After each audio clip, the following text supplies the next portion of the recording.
Bonjour et bienvenue sur Couleur Papier. Nous nous retrouvons aujourd'hui pour la suite de notre calendrier de l'Avent créatif. Comme je vous l'avais indiqué, les projets que je vous propose durant cette période sont un petit peu plus simples que ce que je vous propose d'habitude, simplement parce que à cette période, on a envie de faire plaisir à un maximum de personnes et notre temps malheureusement n'est pas extensible, donc on a besoin effectivement d'optimiser notre temps et de faire un maximum de choses pour un maximum de personnes que l'on a envie de choyer. Qui dit simple ne veut cependant pas dire moche. En tout cas, j'espère que vous en conviendrez. Et voici la carte que je vous propose aujourd'hui. Donc vous voyez, ça vous donne un aspect de planche de bois qui aurait été peinte avec un aspect un petit peu patiné. Et j'aime vraiment beaucoup cet effet que ça donne. Ça reste sobre. C'est un aspect un petit peu nature que j'aime bien, un petit peu patiné. C'est peut-être moins les couleurs traditionnelles des projets de Noël avec du rouge et du vert, encore que nous sommes sur du rouge et du vert, mais très patiné, très doux. La touche de rouge n'est donnée que par le petit ruban et personnellement j'aime beaucoup l'effet que cela donne. Et je vous invite à me suivre pour réaliser cette jolie carte. Nous aurons donc besoin d'une base de cartes murmure blanc aux dimensions habituelles, ce qui veut dire 21 par 14,85 avec une marque de pliage en son centre à 10,5. Nous aurons besoin d'un panneau de matage, ici dans le coloris couleur café, et ce panneau mesure 10 par 14,3. Bien sûr, comme d'habitude, soit en barre d'infos, soit à la fin de la vidéo, vous retrouverez un lien vers le blog avec toutes les mesures. Et puis, nous aurons besoin d'un morceau de papier effet bois, donc qui est issu de notre set de papier texture bois. Donc vous avez des textures plus ou moins foncées. Pour mon prototype, j'avais utilisé ce papier donc avec un aspect blanc cérusé et écaillé. Et puis pour la carte que nous allons réaliser ensemble, je vais prendre un papier un petit peu plus foncé qui donne un aspect de chêne blanchi que je trouve plutôt sympa. Et qui va donner évidemment un aspect un peu différent, mais je vais garder les couleurs de ce que j'ai fait ici. Le gros du travail en fait va être réalisé quasiment exclusivement sur ce panneau-ci. Je vais mettre un petit morceau de papier sur mon espace de travail, juste histoire de le garder un peu propre, simplement parce que vous allez le voir, on va faire pas mal de tamponnage de seconde voire troisième génération. Encore que sur celui-ci, je pense qu'on va rester en seconde génération. Première étape, je vais tamponner l'aspect un peu abîmé qui se trouve sur le bord et qui lui n'est pas sur notre papier de base. Cet aspect abîmé, je l'ai donné avec ce set de tampons que je vous ai déjà montré 1 milliard de fois. Je ne vais peut-être pas arriver au milliard, mais pas loin. Qui s'appelle donc Timeless Textures. Et c'est ce tampon-ci que l'on va utiliser. Ce tampon, je vais le faire en seconde génération. Sur mon papier effet bois blanc, je l'avais fait même en troisième génération pour que ça affadisse et que ça ne vienne pas être trop prenant sur le papier. Je viendrai ensuite tamponner avec le coloris artichaut chaud. C'est un vert qui fait vraiment très fané et je trouve qu'il est parfait pour ce type de projet. Et là, je vais tamponner cette couronne. Donc vous pouvez le constater, il est issu du set Bonjour très cher. C'est un set qui n'est pas du tout typé Noël. Et pour autant, on va en faire une jolie couronne de Noël pour les fêtes. Les petites fleurs qui sont rajoutées sont ici, mais ça je le ferai dans un second temps. Quant au message, il est lui issu du set de tampons qui est coordonné à un set de matrices que j'avais déjà utilisé mais séparément. Dans le set de matrice, on a des flocons comme ceci, puis on a, vous savez, cette petite ligne de petits pois que j'ai utilisé dans ma carte à déchirer. Si vous ne l'avez plus en tête, je vous la mettrai juste ici. Vous aurez juste à cliquer, vous aurez un lien qui vous emmènera vers la carte à déchirer. Donc ce set de tampons est assorti à ce set de matrice. Et je vais donc utiliser ici le Joyeuse Fête que je trouve très très joli. Donc je vais m'occuper de toute la première partie tamponnage, donc mon message en haut, ma couronne au milieu et mon aspect abîmé tout autour. je fais tout ça et je reviens vers vous, je vous donne les explications pour la seconde partie.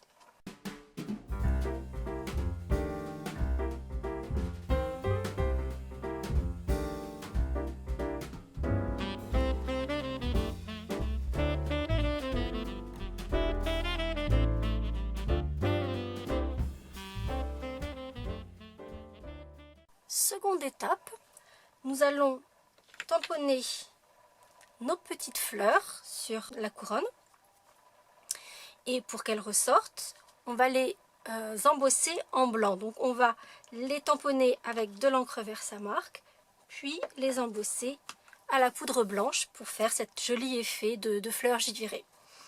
Pour le tampon Joyeuse Fête, comme vous avez pu le voir sur mon prototype, le message il est là, mais il est très discret. En fait, je me suis servi de ce premier tamponnage comme effet d'ombrage. Donc pour cela, je vais utiliser mon Stamp Magic. Si vous ne connaissez pas encore ce petit outil qui est super pratique, vous voyez par exemple même pour ce message-là, si j'avais peur de ne pas le tamponner bien droit et de gâcher mon travail par exemple, je pouvais très bien tamponner mon message sur ma petite feuille de rhodoïde, placer mon message comme je le souhaite, bien aligné comme j'en ai envie, puis replacer mon équerre pour ensuite retamponner. Et dans ce cas-là, mon message était tamponné exactement à la place que je souhaite. Ici, je vais l'utiliser un petit peu différemment. Donc, j'ai positionné mon rhodoïde dans mon équerre. J'ai tamponné mon message sur le rhodoïde. Et cette fois-ci, en fait, je vais le superposer sur le message que j'ai déjà tamponné, mais je vais le décaler un tout petit peu vers le haut et vers la droite. Et c'est ce qui va me donner cet effet d'ombrage, puisque mon premier tampon apparaît juste un tout petit peu en bas et à gauche de mon message embossé. Pour mes petites fleurs, très simplement, je vais placer trois petits lots de fleurs et les embosser. Par contre, je les recouvrerai de poudre au fur et à mesure. Je ne vais pas les chauffer au fur et à mesure, mais je vais les recouvrir de poudre au fur et à mesure, simplement pour bien voir où je me positionne et pouvoir positionner le tampon suivant. Dans la mesure où, quand je positionne mon Stamp Magic, l'équerre ne maintient pas mon papier, si j'avais mis mon message bien dans l'angle, j'aurais probablement eu mon Stamp Magic qui maintenait le papier et dans ce cas-là, le problème ne se posait pas. Mais comme ce n'est pas le cas ici, je vais m'assurer que mon panneau décoratif de cartes ne bouge pas. Et donc je vais juste mettre un petit peu de washi tape pour le maintenir bien en place.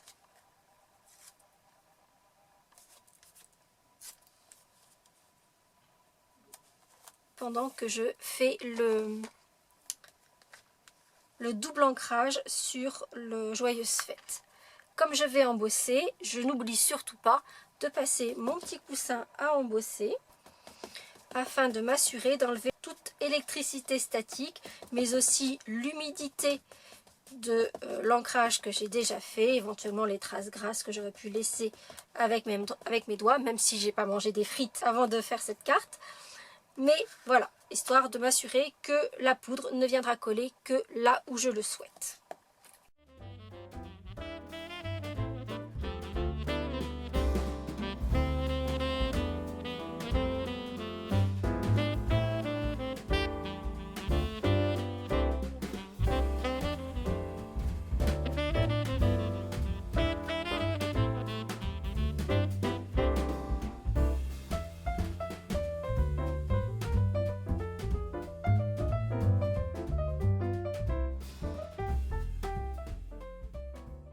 Évidemment, sur un papier effet bois plus foncé, mon message ressort davantage. Et je trouve que c'est juste magnifique. Maintenant, nous allons faire cet effet de planche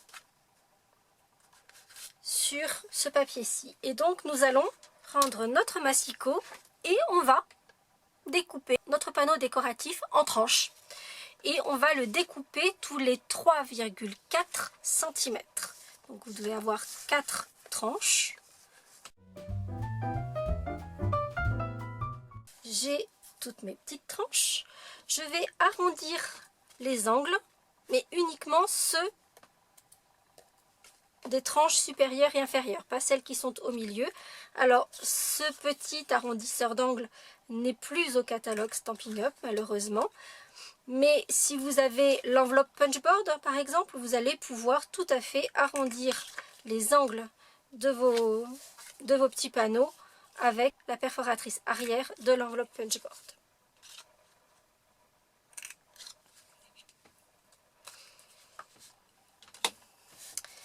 Étape suivante, je vais ancrer le pourtour de mes 4 planches.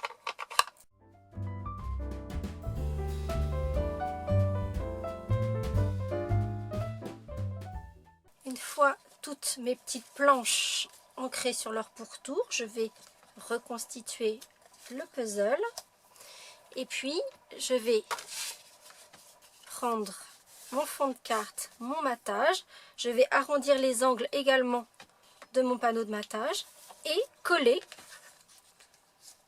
les petits morceaux de mon panneau décoratif en place sur le panneau de matage. Mon conseil est de commencer par coller celui du haut et celui du bas et d'insérer les deux du centre de façon à ce que l'espacement entre les différentes planches soit harmonieux. Je finirai par poser l'inévitable, l'incontournable petit nœud à la fourchette, ici dans le ruban à double piqûre, donc un côté avec des petites croix, un côté avec des petits effets de points de piqûre. Pour l'intérieur de ma carte, que je ne vous ai d'ailleurs pas montré, j'ai repris un petit message qui est issu du même set où il y a mon Joyeuse Fête. Ici, donc nous vous souhaitons une saison de joie, une saison d'allégresse, mais surtout une merveilleuse année. Donc je trouve que c'est un message qui est plutôt positif, plutôt sympa. Et je l'ai tamponné dans l'angle de ma carte. Et je vais utiliser mon marqueur Stampin' Right en coloris artichaut chaud, donc assorti à mon devant de carte pour faire ce petit point de piqûre qui, comme je vous l'ai déjà montré, finit bien la carte et que je trouve plutôt sympa.